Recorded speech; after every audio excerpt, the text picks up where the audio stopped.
Bienvenidos a En Armonía con el Ser, el espacio donde mente, cuerpo y alma se encuentran. Aquí, cada palabra es una invitación a explorar tu interior, a descubrir nuevas perspectivas y a encontrar el equilibrio en cada paso de tu camino. Porque la vida es un viaje y en este podcast te acompañaremos a descubrir cómo transitarlo con armonía y conciencia. Soy Alicet Mesa y juntos haremos de cada episodio una experiencia transformadora. Hola a todos, bienvenidos a su programa En Armonía con el Ser. Mi nombre es Alicet Mesa. Mi nombre es Cori Casas. Y hoy estamos, me siento honrada, muy honrada, primero de tener una persona que ya ustedes van a entender por qué me siento tan honrada, transformó una historia de su vida en algo que no solo no se quedó con el dolor, sino que también lo volvió una herramienta para otros. Entonces siento que es algo que hay que enaltecer. Y no solo eso, creo que nunca te lo he dicho, pero me parece es una extraordinaria psicóloga, entonces ya vamos a ir entendiendo de qué estamos hablando. El tema que vamos a trabajar hoy es el abuso sexual. Vamos a compartir con mucho respeto experiencias y también creo que también hay un enfoque importante en este podcast hoy y es humanizar nuestra labor como terapeutas. Claro que sí. Es entender que hay algo que yo digo mucho y es, yo no minimizo ni invalido el dolor de los demás, pero entendí en mi arte de trabajar en esto, y es que no es el dolor o la historia, es lo que hagas con ella definitivamente. O sea, no es que una historia tenga escala de dolor de 1 a 10 y esa es 9, no, es lo que decidas hacer con esa historia definitivamente. Obviamente tendrán que existir a nuestro alrededor muchos otros recursos que nos permitan llegar, pero creo que el más importante es la voluntad. Sí. Entonces, nada, bienvenidos, espero que se lo disfruten, que podamos tener y brindarles herramientas a otras personas que puedan salir de esa oscuridad en la que se vive por mucho tiempo y que definitivamente la vida se transforma. Lo escuchaba en algo de las muchas cosas que yo escucho, pero decía, cuando tú nombras al demonio, el demonio pierde fuerza. Cuando tú nombras tu oscuridad deja de dominarte. Y muchas veces el abuso sexual es una oscuridad que se queda por una cantidad de causas y por una cantidad de consecuencias que muchas son lineales, que todas las viven, pero que las personas no se dan cuenta que todas las están teniendo de la misma manera. Entonces, nada, Cori, este espacio es tuyo, lo que nos quieras compartir y pues obviamente desde un enfoque respetuoso, es tu historia de vida, Sí. y desde un enfoque también académico. Esto es algo donde todos podemos aprender un poco y también desde la sanación. Muchas Entonces, gracias. nada, bienvenida. Bueno, muchas gracias. Yo me siento muy honrada también de estar en este espacio. Antes que nada, quiero y sé que este episodio le va a dar mucha claridad a otras personas. Espero ofrecer un poco de luz para aquellas personas que se encuentren en cualquier punto del proceso y aunque no tenga que ver nada con el abuso sexual. Todos nos conectamos de cierta forma y espero que exista mucha conexión en este espacio. Seguramente así va a ser, ya está pasando. Ya está sintiendo. Ajá. Dice en tu... Vámonos al final y luego nos vamos metiendo a la mitad. Listo, está bien. Hoy en tu historia personal, porque es en serio, te lo digo que me pareces una extraordinaria psicóloga, nunca he estado en consulta contigo, pero a todo el mundo que te manda sale maravillado, entonces eso ya está contando algo. En tu experiencia como psicóloga, vámonos al final, haber trabajado tu abuso, ¿de qué te sirvió? O sea, si nos vamos al otro lado, vámonos al final y luego nos vamos yendo por pedacitos a la mitad. Ok. Bueno, esto te lo escuché a ti muchas veces y es algo que he encarnado en mis procesos terapéuticos. Y es que yo como psicólogo solo puedo llevar a mis pacientes hasta el mismo lugar a donde yo he ido. Y haber trabajado el abuso sexual me permite verlos. O sea, están en este punto de su proceso. Ya sé qué es lo que se siente estar ahí y también sé cómo ayudarlos a tramitar esta parte de su vida. Entonces creo que el haberlo trabajado me ha brindado herramientas, no solo para mi historia, sino también para acompañar la historia de otras personas. Voy a hacer el papel de mi hijo reencarnado. Entonces, entonces si digamos, si un terapeuta, porque nosotros nos ven muchos terapeutas, si un terapeuta que no ha trabajado bien su proceso de abuso, ¿cómo le podrías explicar cuándo ya cuándo ya puedes trabajar el abuso con otros? O sea, ¿tú sientes el dolor de lo que la otra persona está viviendo o lo puedes entender diferente? Lo puedo entender diferente y puedo también como ir a ese momento de mi historia donde sentí ese dolor. Lo que pasa es que ya no encarno el dolor de ese paciente, por lo que me da más objetividad dentro del proceso y también más humanidad con esa persona que está ahí sentada enfrente de mí. El hecho de haber tenido experiencias de abuso sexual infantil, yo siento que me ha permitido conectar con el paciente desde otra parte, desde una parte de comprensión, de empatía mucho más profunda que otro terapeuta que tal vez no ha trabajado esto. Porque yo en terapia hago mucho este ejemplo. Es como el terapeuta, esta respuesta es para el terapeuta que de pronto no se ha permitido trabajar esas experiencias en su vida. Digamos que nos estamos bañando todos con agua. En un momento yo salgo del río donde nos estamos bañando y veo de lejos y me doy cuenta que está todo sucio, todos están sucios. Me miro hacia abajo y digo, estoy sucia, este río me ha ensuciado con este agua.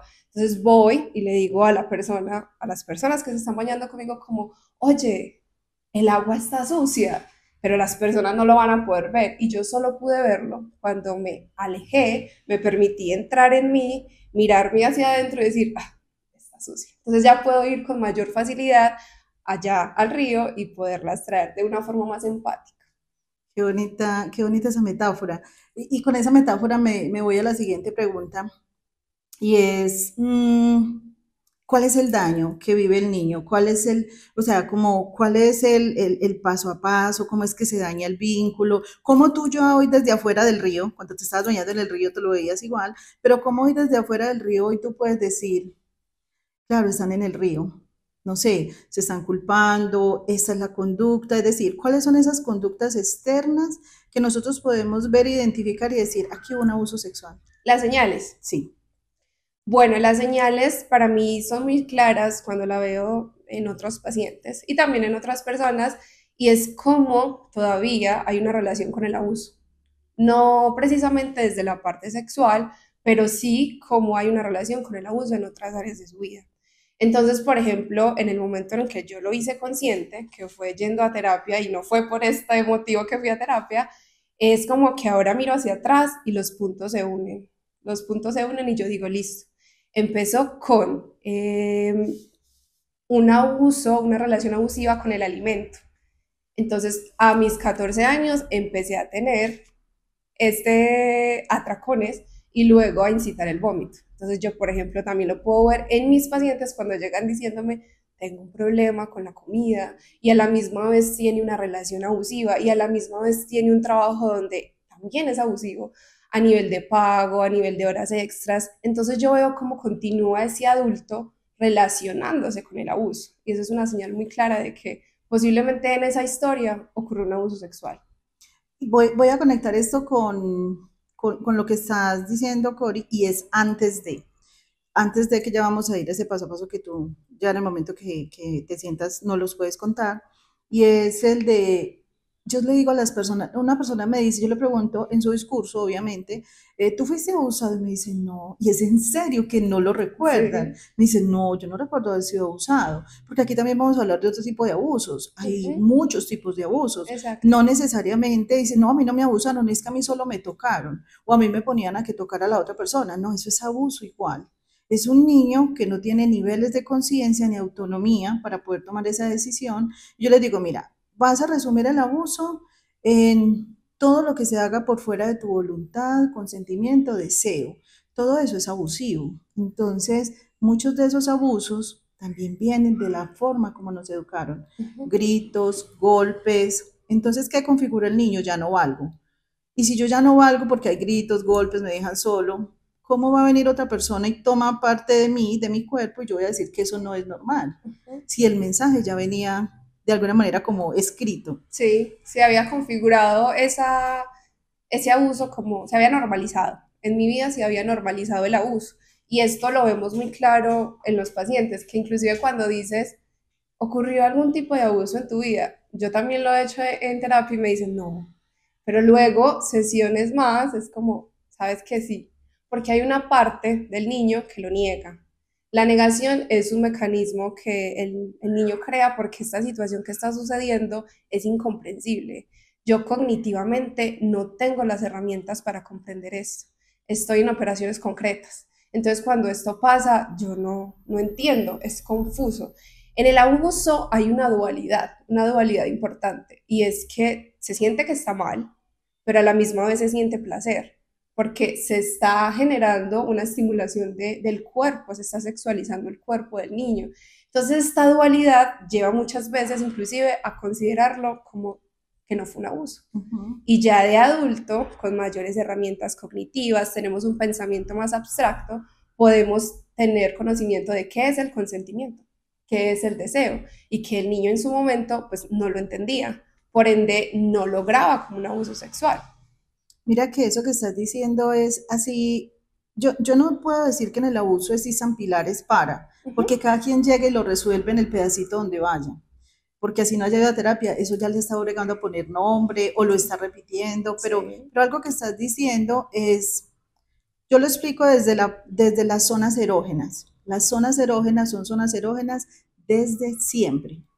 ¿Qué significa? Que son zonas que tienen demasiadas terminaciones nerviosas. Al tener tantas terminaciones nerviosas junticas, son zonas que tienen demasiada sensibilidad, y las zonas erógenas en el adulto de la sexualidad no son distintas a las del niño, solo que él exacto. no las está usando. Uh -huh. Entonces, si un niño se estimula en esas zonas erógenas van a producir placer, y eso es lo que más hace que la culpa se radique en el niño, porque siente que no pudo tener esa opción, que es que él lo eligió. Exacto. Y eso genera una confusión grandísima, porque es que es como si esta mano hoy fuera, no sé, cualquier otra parte de mi cerebro, pero va a ser mano cuando sea adulta. No, esta mano va a seguir siendo mano, va a seguir agarrando, pero va a agarrar diferentes cosas porque está ahí en un proceso evolutivo. Sí. Es una parte muy, muy importante, y me va a pasar otro pedacito porque quiero conectarlo con este otro, y es el de la parálisis. Uh -huh. Tú puedes entender cuándo tú entrabas en parálisis. Sí, por supuesto. Ajá. Durante los momentos de abuso sexual yo entraba en parálisis. E incluso la parálisis genera culpa, como, fue madre, no hice nada. Uh-huh, uh-huh. No hice nada, entonces yo lo permití, se da una falsa responsabilidad ahí. Y es otro factor que se trabaja también en el abuso. Pero ya solo la parálisis no me pasaba entonces en las situaciones de abuso sexual, sino que fue guardado como una defensa ante cualquier peligro o amenaza. Entonces lo hacía con otros estímulos exteriores, donde también la parálisis aparecía y me quedaba quieta y volviendo a repetir pues la culpa del no dije no, no me fui, no paré, no reaccioné. Pero también es allí se activa este sistema de recompensa. Entonces yo empiezo a mirar o huyo o me defiendo o me paralizo. Uh-huh. O ataco, Y, pero no o puedo. ataco, exacto, pero un niño es como si estuviéramos viendo un león súper grande y un cerdo pequeño, entonces el cerdo dice, en su lógica es como, pues está más grande que yo no voy a poder vencerlo si me defiendo. Entonces la parálisis es también un mecanismo de defensa, donde me hago el muerto y tal vez no quiera comerme. Entonces, pasar a entender esto, a integrarlo, y al tema de la compasión consigo mismo también es un proceso que se vive dentro del abuso sexual infantil. Ok, Cori, dentro de todo tu proceso de sanación, dentro de todo tu proceso de reconocimiento, y tú ahorita hablabas, creo que lo decías como uniendo las partes, Uh -huh. ¿tú cómo uniste las partes de tu abuso? O sea, ese abuso que tú viviste, ¿fue a qué edad? ¿Cómo pasó? O sea, no al detalle, sino como cuál fue las partes que tú luego dijiste, wow, esto fue un abuso, y esto también, y esto también, y esto Sí. también. Porque es que en todo ese proceso de abuso se repite, es porque no está ese nivel de conciencia de que eso es un abuso. Exacto. Y justo se deja de repetir cuando ya lo hago consciente y lo integro y cuando existen abusos, digamos, muy pequeños en mi vida, ya es muy fácil de identificarlo, de detectarlo y decirlo, cuidado, tienes que reaccionar frente a eso. Pero ¿cuándo fue que yo uní esto? En terapia. Ok. Yo acudo a terapia por un tema que no tenía nada que ver con el tema de los abusos, en mi mente yo ya tenía 26, 27 años y estos abusos ocurren desde los 6 hasta los 14 años. Wow. Entonces, cuando fui a terapia, decía, no, estoy súper mal, llevo 20 días muy mal, no sé qué me pasa, no puedo dormir, no puedo comer, lloro todo el tiempo y esta no soy yo. Yo decía, esta no soy yo. Cuando voy a terapia, tú me dices una frase que se me queda y es, claro, si volviste a tu lugar de abuso. Y la palabra abuso retumbó por dentro de mí con toda la fuerza. Y yo dije, sí, no me lo imaginé porque en algún momento pensé, el de los 6 años, yo dije, estaba muy pequeña, o sea, puede ser mi imaginación, tal vez esto no es cierto, la parte de negación. Pero cuando me dijiste esa palabra, retumbó con todos los escenarios y fueron como flashback de, míralo, acá está sobre la mesa y entendí que también llegó en ese momento, porque ahí yo ya contaba con herramientas para hacer algo con esos momentos de mi vida. Cuando tú me dices esta palabra, yo uno los puntos y digo, esto es abuso y esto es abuso, pero solo estaba reconociendo los abusos sexuales infantiles, Ok. no los otros abusos con los que a ese presente yo me continuaba relacionando. Ok, explícalo, doy todo el protagonismo porque esta mujer es una experta ya en hacerlo del otro lado. Explícalo de alguna manera tú cómo, para mí es muy claro lo que estás diciendo, pero cómo es que yo puedo conectar que esto es real, esto es muy real, el abuso sexual fue real, pero no logro conectar que 7 abusos, 8 abusos fueron abusos sexuales. O sea, es como, este fue casualidad, este de pronto fue que yo pues no hice algo, lo provoqué.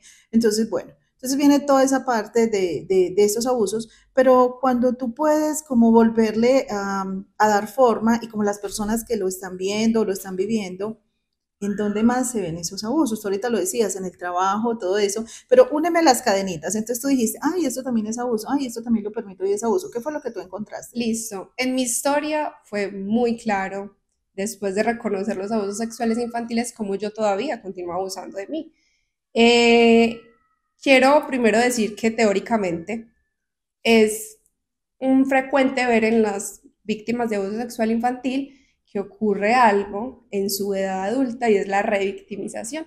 La revictimización es volver a repetir este abuso sexual de diferente forma. En mi historia fue claramente a través de una relación sentimental. Estaba sosteniendo una relación sentimental altamente violenta y altamente abusiva en mi vida.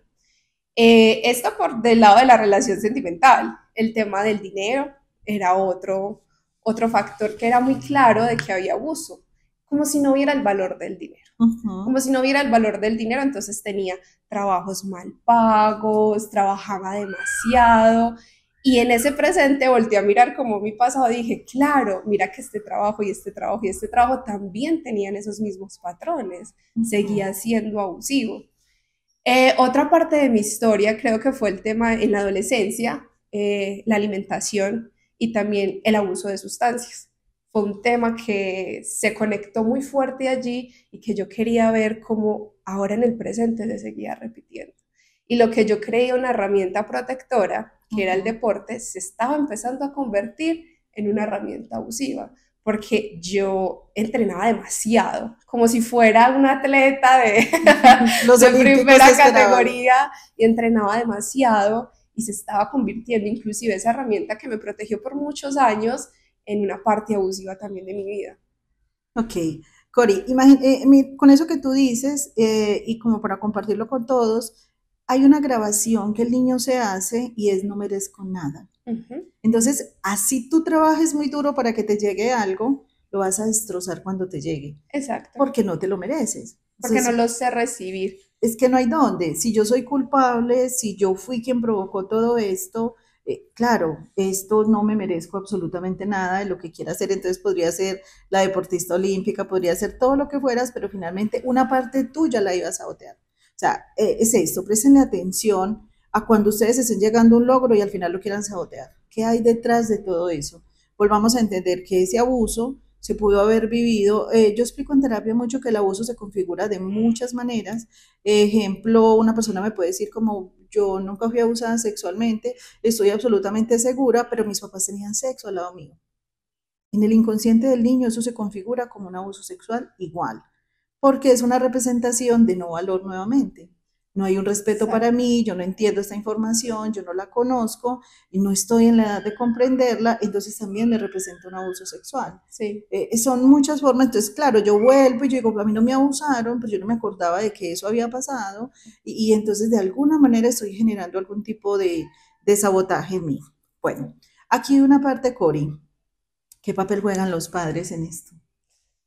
Bueno, los padres son vitales en ese proceso, tanto en el tema de que estés más expuesto al abuso, como de cómo lo tramitas después.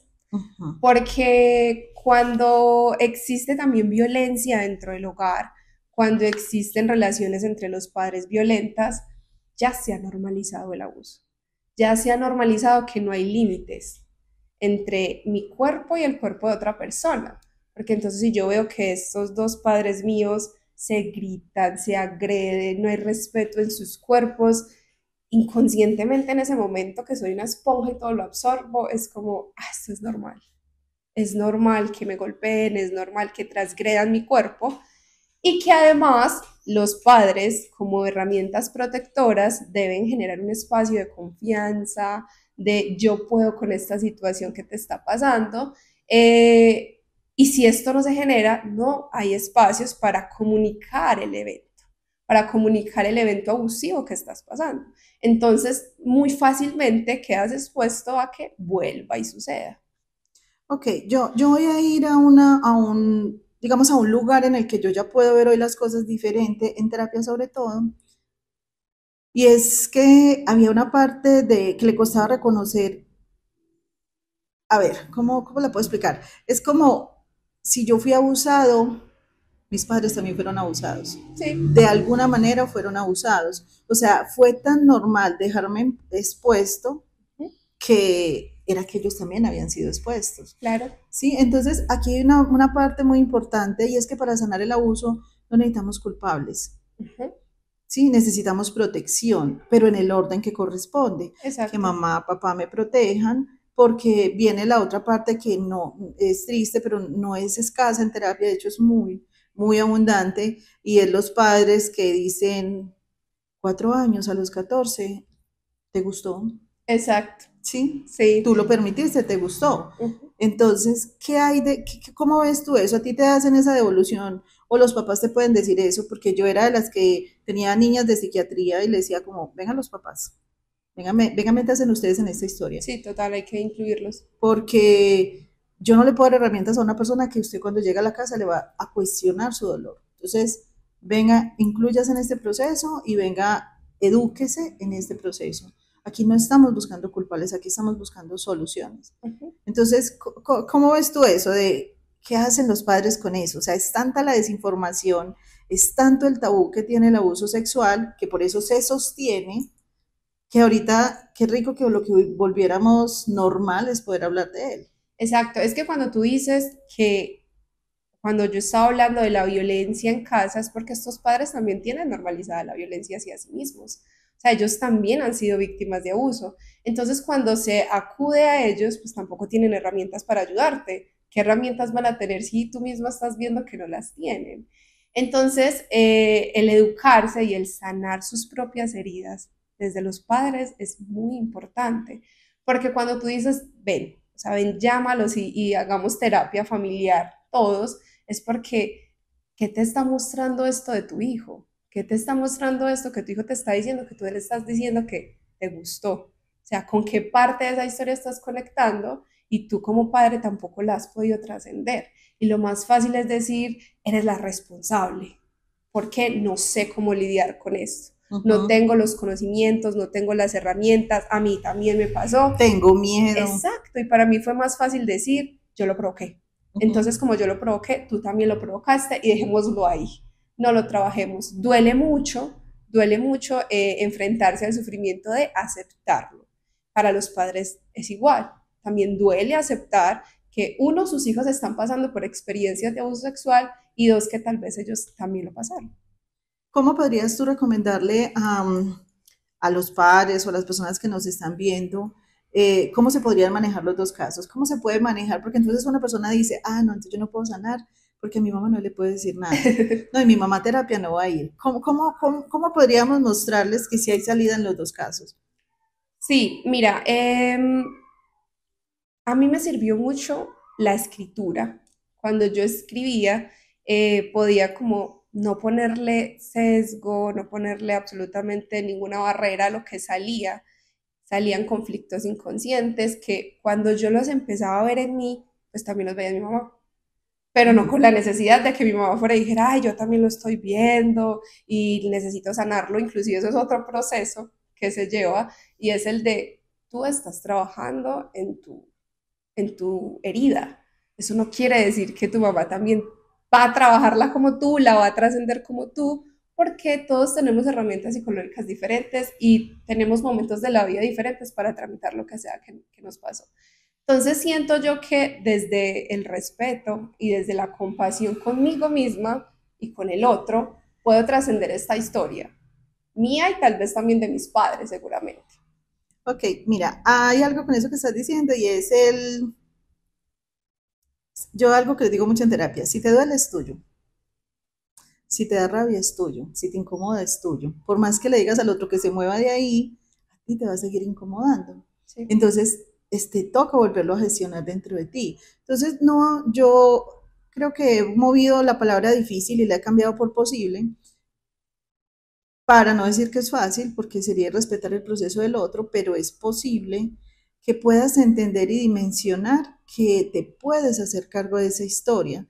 Lo que pasa es que, ¿cuál es el problema cuando la historia fue tan eternamente abusiva? O sea, fue tanta mi única experiencia de niño conociendo el mundo con tanto abuso que yo me creo ese abuso. Volvemos a tu río. Yo Sí, me creo ese pantano, yo yo lo me creo ese lodo. personifico. Claro, yo ya me creo ese lodo, veo tanta gente viviéndolo de la misma manera, porque eso es lo otro. Sí. Hay tantas personas que lo están viviendo de la misma manera, yo sin saber que están en el mismo lodo. Yo estoy oculto en mi historia pensando que solo me está pasando a mí, que qué Sí, vergüenza contarla. Pero no me doy cuenta que mis amigos, las personas que se rodean porque son mi misma energía, exacto. están siendo violentadas de una u otra manera, están siendo violentadas, pero yo me creo que yo soy el sucio. Entonces, cuando yo me identifico tanto con mi propia historia, me vuelvo esa historia.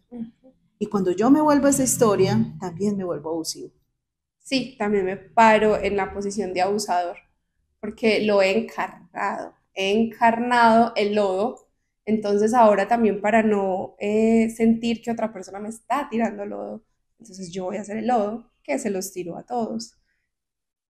Es, yo siento que se necesita mucho compromiso, compromiso, respeto y disposición con el proceso para entender de que es un proceso posible, pero es un proceso retador, desafiante, donde va a haber sufrimiento, donde va a haber dolor, pero es que es inevitable que no lo exista. Ya está existiendo el Sí, dolor, ya está existiendo. inclusive si no estás mirando el abuso, lo estás viendo en tu relación de pareja, lo estás viendo en tu trabajo, en tu relación con el dinero, con tus hijos, con tus padres, ya estás pagando un dolor. Es decir, bueno, este dolor que estoy pagando, que lleva 27 años de mi vida, yo lo quiero seguir pagando porque es como si yo debiera algo. No es mejor coger el dolor, sentir el dolor, porque es que no hay otra vía de escape, hay que sentir el dolor, porque cuando yo lo siento, lo reconozco. Está ahí, está sobre la mesa, es este vaso y como es transparente, yo no lo había querido ver, pero está sobre la mesa, yo necesito coger el vaso y mientras cojo el vaso se siente muy pesado, se siente que duele, pero cuando paso el agua sobre mi garganta, yo ya me siento muy tranquila. Y cuando vuelvo a poner ese vaso, pues ya no va a ser lodo, ya va a ser agua que inclusive está hidratándome, me está sanando, me está sirviendo. Entonces es compromiso, disposición y respeto con el proceso. Con tu propia historia. Hay un montón de cosas que tú nombras y es el tema, yo creo que de la parte que más se vulnera en el abuso es la validación. Entonces, a mí también se me olvida validarme. O sea, se me olvida, es como, esto duele mucho, no, eso no duele tanto, hay gente que sufre más, hay gente que Exacto. pasó, eso ya pasó, eso está en la historia. Entonces, es eso, o sea, entender que todo ese tiempo que yo oculte algo, es decir, que yo coja mi sombra y la oculte, me va a doler.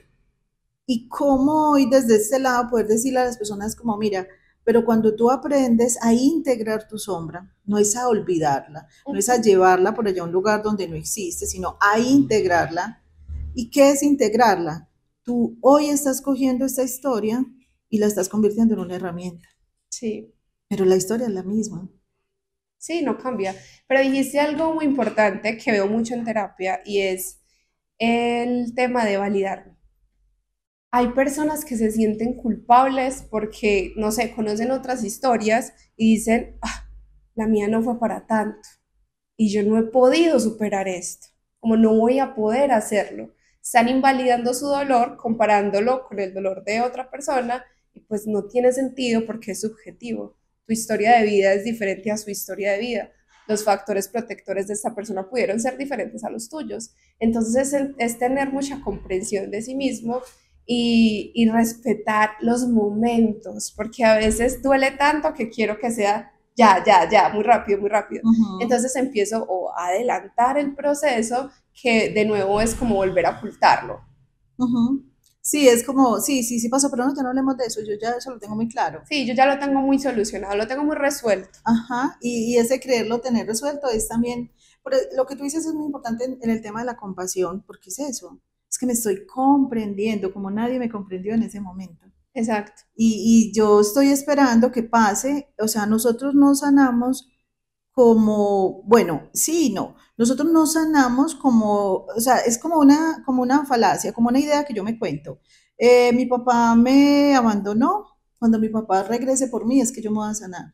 Uh -huh. No, yo no me voy a sanar de esa manera. O sea, me violentaron, entonces cuando venga el violento, que en su cabeza no le va a salir esa idea, porque eso es lo que él cree que es, venga y me pida perdón. No, no va a pasar eso. Va a pasar cuando eso mismo que yo le estoy pidiendo a las personas que me dañaron, vengan y hagan, lo haga yo mismo. Exacto. Yo mismo es el que me tengo que encargar de eso, yo mismo es el que tengo que ser compasivo conmigo, yo mismo es el que tengo que entender mi historia, yo mismo me tengo que validar esa historia. Cuando yo me cuente una historia distinta y los demás no la validen, me va a dar igual, porque yo ya me la estoy validando. Exacto. Y es poner el proceso o la resignificación y sanación en los brazos de otra persona, hasta que mi papá vuelva, hasta que el abusador venga y me pida perdón. Y es entrar en una postura muy de angustia. Es muy ansioso, es muy angustiante poner tu proceso en manos de otra persona.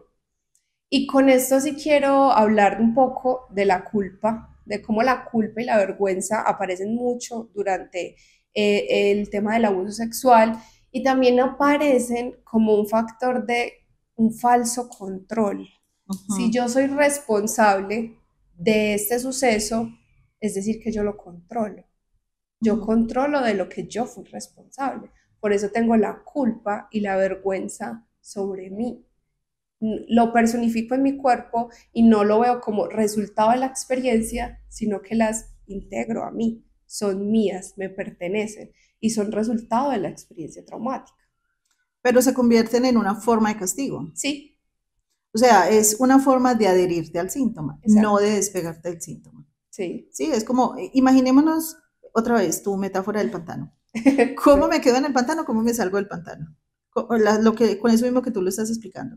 O sea, yo lo entiendo como tú lo estás diciendo y es, yo me adhiero al síntoma, es decir, yo me quedo en el pantano ujú, cuando siento vergüenza y culpa. sí. ¿Y cómo me limpio del pantano? Me limpio del pantano, primero entendiendo que yo no soy del pantano, que Ok. yo puedo diferenciarme del pantano. Y aquí daré una herramienta y vuelvo a la escritura y la escritura crea un simbolismo de que hay una distancia entre esto y yo, de que la Wow. culpa y la vergüenza no son mías, fueron partes de la experiencia, cuando yo me permito escribirla. La escritura libre a mí me funcionó demasiado porque todo el tiempo la vergüenza que estaba dentro de mí también se asociaba a otras áreas de la vida y la culpa, entonces todo el tiempo pagaba facturas que no eran mías, deudas que no eran mías. gastos que no eran míos, ¿cierto? Daba mucho más en cosas muy pequeñas, trabajos de la universidad, trabajos del colegio, entonces yo hacía todo el tiempo más, más, más, porque tenía una deuda conmigo misma. Era Ujú. esa culpa y vergüenza con la que me castigaba, yo tenía que pagarla de alguna forma. En la escritura hubo un simbolismo, esto no soy yo, este lodo, cuando lo pongo aquí en un papel blanco, me muestra que no me pertenece a mí, que si yo paso más papel blanco, lo puedo sacar de mi cuerpo, o una toalla. Entonces me doy cuenta Qué que el lodo bonito. no soy yo. Qué bonita la metáfora. Y no voy a perder esa oportunidad para, no sé, creo que tampoco nunca te lo he dicho, en terapia es muy diferente porque estoy solamente escuchando tu historia y obviamente Sí. lo que necesites, pero sé que eres una escritora en potencia. Sí, es cierto. Es una escritora en potencia que aprendió, creo que lo tomaste muy inconscientemente como Ujú. herramienta antes de que Sí, fueras a terapia, de escribir y en algún momento Cory me lee uno poemas. de sus poemas y me dice, no sé cómo explicarte lo que siento, lo escribí en un poema y yo me quedé así como, wow, ¿qué es todo esto? Y claro, desde ese momento yo entendí lo que tú me querías mostrar en el Ujú. poema, me enfoqué en lo que me querías mostrar en el poema, pero nunca te lo dije. El poema me encantó y me Gracias. pareció como una manera muy bonita de trascender. Entonces, bueno, cuando quieras nos cuentas tus libros de poemas en potencia que sigues. Por supuesto, cuando quieras. Cori, y ya por acá vamos finalizando, ¿cómo podemos contribuir a una sociedad? ¿Cómo podemos contribuir desde nuestra experiencia, desde tu propia área en la que eres especialista pues en tu profesión? ¿Cómo podemos contribuir a una sociedad para no seguir invisibilizando el abuso? ¿Cómo lo podemos hacer? Bueno, desde nuestra posición, el educarnos, estar muy atentos a estas señales que traen los pacientes de estar expuestos a situaciones de abuso o que ya las vivieron y no han sido conscientes de ellas. Desde la parte educativa es una herramienta potente porque están en la edad en los que somos más vulnerables. Entonces siento que el sensibilizar frente a límites, frente a tu cuerpo, frente al consentimiento, qué es el consentimiento, cuándo diferenciar qué es mi deseo y no el deseo del otro, ¿cierto? Desde lo cultural, desde esta parte, esto que estás haciendo tú es una forma de sensibilizar, de educar y de dar herramientas para que se normalice uno hablar de esto, para que la víctima se empodere, ya no sea una víctima, se empodere, haga saber de que hay forma de resignificar y muestre estas señales que ya hemos hablado nosotros.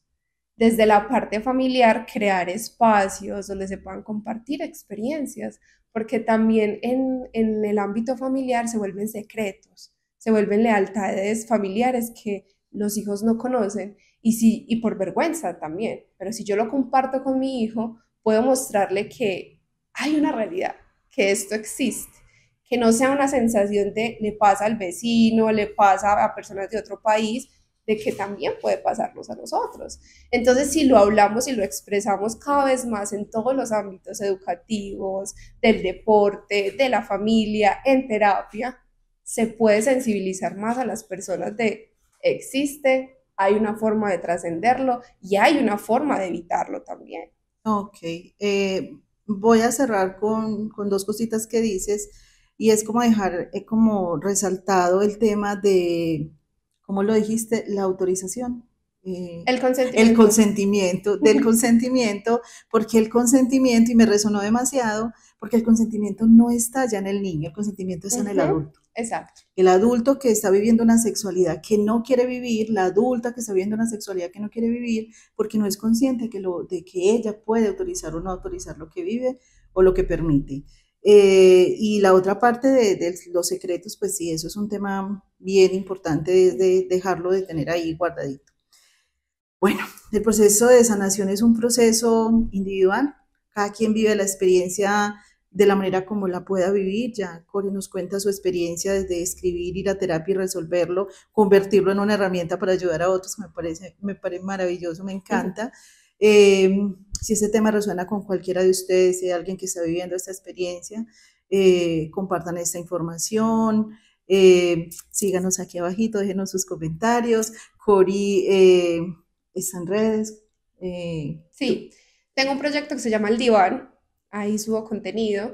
Mis redes sociales son coriandrea-c y el diván.1 es un proyecto de varios psicólogos que queremos crear algo grande con esto, que nos conecta con el abuso sexual infantil y que obviamente les conecta a ustedes con lo mismo u otras historias de abuso. Entonces, por favor, aquí tenemos una valiente y una valiosa persona que los puede acompañar. Gracias, Cori, de verdad, infinitas, infinitas gracias, mi admiración en la persona que te has convertido, porque he visto tu proceso desde atrás, desde que estabas en la universidad, y la Sí, persona que estás hoy, de verdad que me siento muy, muy, muy orgullosa de la persona en la que te has convertido. Muchas gracias por compartirnos una experiencia tan, tan sensible y hacerlo de una manera tan tranquila, que creo que eso da moral a los demás, sí, como si se claro que puede hacer sí. algo con eso. Y nada, síganos para poderles brindar más información y hasta una próxima oportunidad. Gracias a ti.